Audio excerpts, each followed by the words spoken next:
Cranberry und Blasenentzündung. Funktioniert das wirklich? Jeden Monat wird in den Suchmaschinen zwischen 10.000 und 50.000 Mal nach der Cranberry gesucht. Allen voran natürlich im Bereich der Blasenentzündung. Naja, und wenn so viele Leute danach googeln, ja, dann muss ja wohl irgendwas dran sein, oder nicht?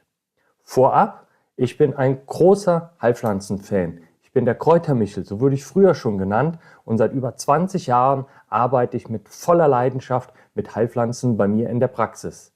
Nichtsdestotrotz sollte man sich fragen, funktioniert das, was da draußen am Markt so alles angeboten wird? Ich war erstaunt, dass es mittlerweile 50 verschiedene Studien zu diesem Thema gibt. Jetzt muss man aber sagen, dass die Studienlage ja auch ein bisschen schwierig ist. Also es gibt viele Studien, die eigentlich viel zu wenig Teilnehmer haben, dass man da eine Aussage treffen kann. Dann sind die teilweise inhaltlich nicht optimal aufgestellt. Und so wundert es natürlich dann nicht, dass die Studienlage bei den Cranberry etwas durchwachsen ist. Also da gab es Studien, die deutliche Effekte gezeigt haben. Dann gab es andere Studien, wo man kaum über den Placebo-Effekt drüber gekommen ist. Spannend war eine Studie, die ich gesehen habe. Da hat man die Cranberry auch mal mit einem Probiotikum verglichen, also einem Präparat, wo Lebendbakterien drinnen sind. Und da haben die Probiotika etwas besser abgeschnitten. Auch ganz spannend, habe ich vorher auch nicht gewusst. Naja, auf jeden Fall, die Studienlage ist nicht einheitlich. Von, naja, so ein bisschen was bringt's bis hin zu hoffnungsfrohen Kunden. Aber es ist ja auch so, es kann ja eigentlich nicht sein, dass eine Heilpflanze für jeden Menschen optimal ist und eine optimale Wirkung erzielt. Dafür sind wir viel zu komplex oder wie die Rheinländer sagen, jede Jeck ist Anisch. Wenn ihr mein Übersichtsvideo geguckt habt, dann wisst ihr, dass ich sowieso ein Fan davon bin, verschiedene Strategien miteinander zu kombinieren. Und das Puzzlestück, was die Cranberry bedienen kann, ist dieser sogenannte Anti-Hafteffekt. Das heißt, da sind Substanzen enthalten, die es den Bakterien schwer machen, unten die Harnröhre aufzuwandern, dass die sich in der Blase breit machen können.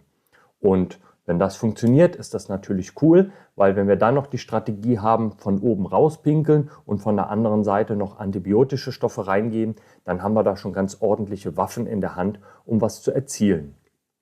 Was für euch wichtig ist, ihr müsst auf die Wirkstoffe gucken.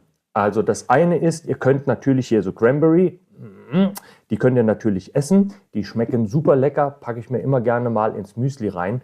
Aber ich glaube, so viele könnt ihr davon gar nicht essen, dass ihr eine therapeutische Wirkung erzielt. Das Zauberwort bei den Cranberry heißt PAC, also Proanthocyanide. Das ist der Hauptwirkstoff da drin, das sind sogenannte sekundäre Pflanzenstoffe. Und was dich jetzt direkt betrifft, ist, worauf du achten musst, wenn du jetzt Präparate kaufen willst. Weil es gibt meines Wissens nach Stand heute kein Arzneimittel, das Cranberry enthält. Und bei Arzneimitteln muss halt alles wirklich hauchfein deklariert sein. Da gibt es auch vorgeschriebene Messmethoden und das haben wir im Nahrungsergänzungsmarkt eben nicht. Und da gibt es schon mal viele Hersteller, die diesen PAC-Gehalt überhaupt gar nicht ausweisen. Das wäre für mich als professioneller Therapeut ein sofortiges K.O.-Kriterium. Das nächste ist, da gab es auch schon mal Untersuchungen bei Heidelbeerpräparaten und da waren dann Dinge deklariert, aber wenn man das dann nachuntersucht hat mit diesem standardisierten Messverfahren, hat man dann festgestellt, dass dann doch wieder auch nicht das drin war, was auf der Packung drauf stand.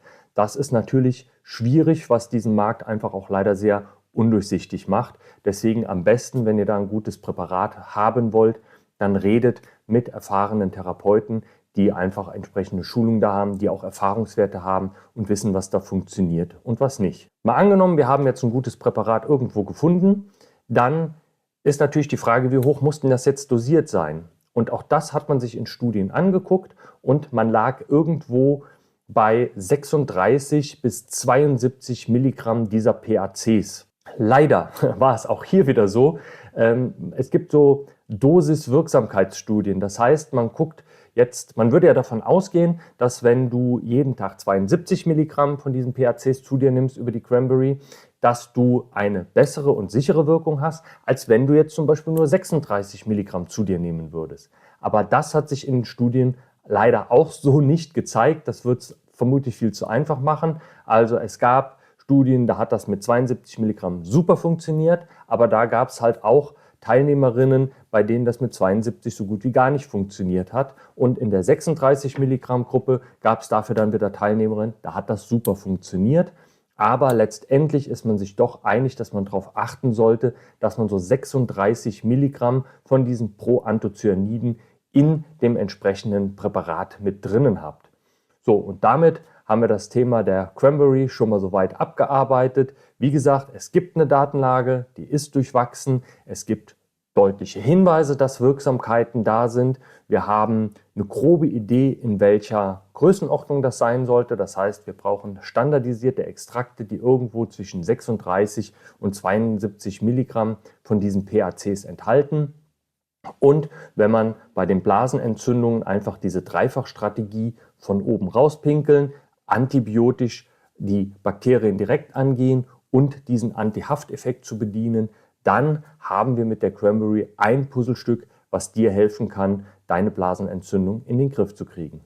Bis dann!